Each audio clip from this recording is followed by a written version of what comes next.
when we looked at Flames and like to fill the position in general, like we had a really clear understanding of what type of player we wanted. We wanted a young, hungry guy. We also wanted a guy that like had really good individual skill, but on top of that, he also could be a playmaker type of player. And we have been lacking that a bit in the previous like roster of OG. Like we were a really good team and everything was really structured and everything, but we still lacked the kind of guy that could go a bit off script. Whenever we needed it, kind of to make stuff happen. And when you have a 17-year-old coming into a team, he will bring that a lot of times, but also like he plays within the meta. Like he knows the moves of other players. He plays a lot against them in FPL, some of the other pro players. So like this type of like mentality that the young, like previous young generation with Yekindar and Brolin has brought in is something we wanted to add to our team. And I think we are really satisfied with what we have seen so far. I think we changed something. Like when you bring in Flames to be in playmaking positions, obviously we needed to change some things around because in the old like iteration of the roster, Valde was a lot in these type of positions. So after speaking a lot internally also with Valde, I think we found a good solution, like bringing him to one of the sides, at least on the CT side, where him and Alexi has each side to control, has given us like another dimension of like, we're always sure that like everything is set when they play each bomb side and we have the best rotations possible from the information we're given. So in terms of that, we have tried to mix it a bit better. So we have people in the positions they feel more natural being in. And also like after talking with Valde, like Valde is the type of player that can play any type of role. So once we spoke with him, like he actually wanted to go back to some of the older roles he had back in North and previous teams. So I think all in all, it was a good fit, and everyone is like super eager to learn and play in their current positions. And that's one thing I think that was a bit off in the old team. We had a lot of really good players, but the overall role definition wasn't always on point. And I think to be successful in this like really risky and gambling online era, I think it's really important that everyone knows their role and their limits. So that's a big plus. It's one of the things we also looked like really reflective on in terms of the previous roster. Like we had Nathan and Alexi being the in-game like duo. There were some pros and cons to that, and at some times it really worked well, and other times we had a hard time finding the fitting. So in this like OG 2.0, we gave like Alexi obviously the leadership keys, and then his sidekick would be Valde as we had with NBK. But like I think today the roles are a bit more like transparent in terms of what we expect of both Valde and Alexi, but also like playing around Valde, let's say on his bomb side. We also have Nico a lot of times with him, and they have a really like good synergy. So it's not necessarily Valde making the call on that bomb side. Nico has a lot of good inputs as well. But one thing I can already say that has helped us a lot is like Mancho has gotten a lot more like easy kills because he knows like what's going on around him. The communication has been improved. So I think it's a really good sign, like early signs that even though our structure isn't like super like set right now, we still find easy kills, we find easy rounds, and also we can dominate opponents, which we have had a hard time doing previously. It has, and it was one of the things where like in the previous roster, as I said, we were a really, really good team, but we still lack some aspects in terms of like going like toe to toe with some of the other teams in terms of this like really dynamic and aggressive style, where sometimes we have been caught off guard more than we have been the ones setting the pace. I feel like right now, with the player composition we have, we can like play in any way, and that's a really, really big like wild card to have in your hand when you play the best teams in the world.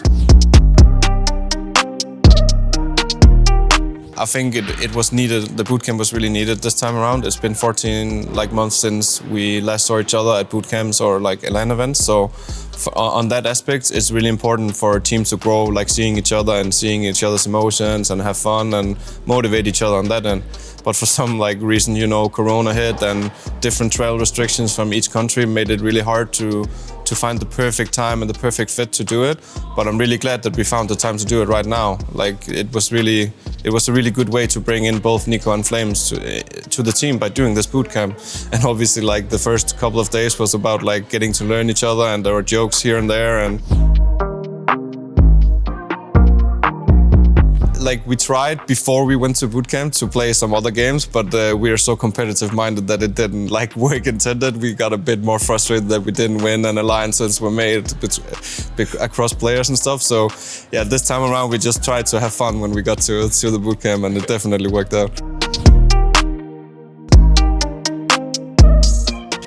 The Australis match was something we really look forward to.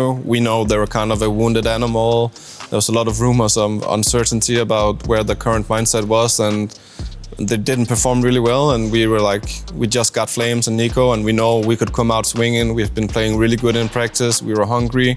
So whenever we joined the server, we could also feel that, okay, there was something to gain from this match, not just like play a close match and lose, but we definitely felt that we could go toe-to-toe with them, and yeah, it was a really, really good match.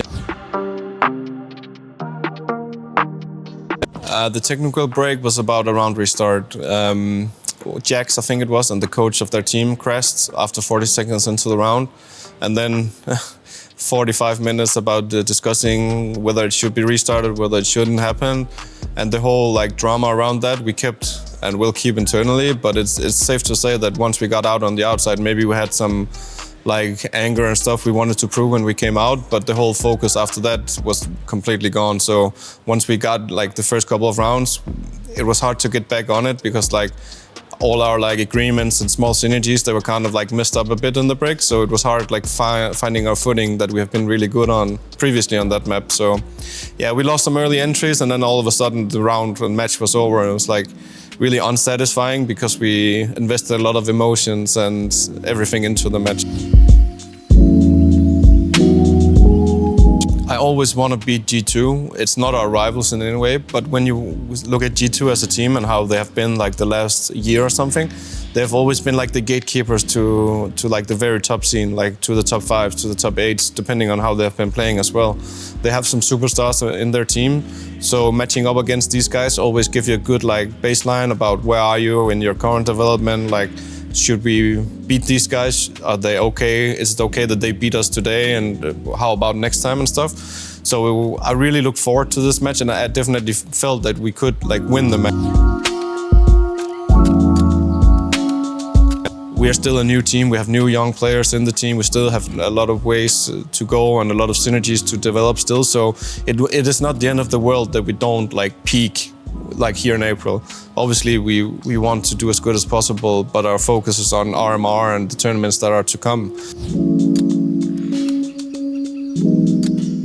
Yeah, our like long and short-term thing for OG in general, like obviously we want to win. We want to win championships and everything. Like OG is an organization and family that wants to win. We have that from Dota, where they have been the 2-time world champions for winning like TI.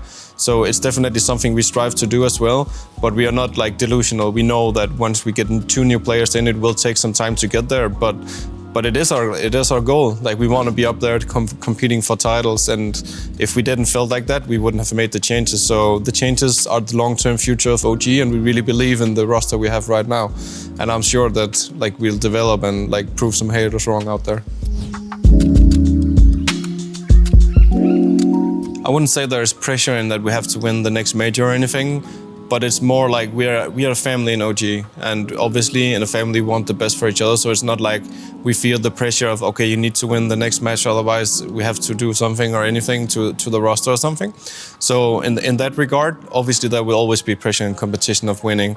And the players I have in my team, they are like players that have won big tournaments in the past and stuff. So we don't need the outside pressure. We have the internal pressure, as you have in any other sports, like where they say your biggest criticizer is always themselves, and we have the same here. So obviously we read the bad shit out there in reports and everything, but in the end it doesn't really matter. We know ourselves like what's right and what's wrong and where we need to peak, and if we didn't play good, we know it as well. So the pressure is always there, but the biggest pressure is from ourselves to get the first trophy home, and then hopefully that just opens up a whole freeway of more trophies.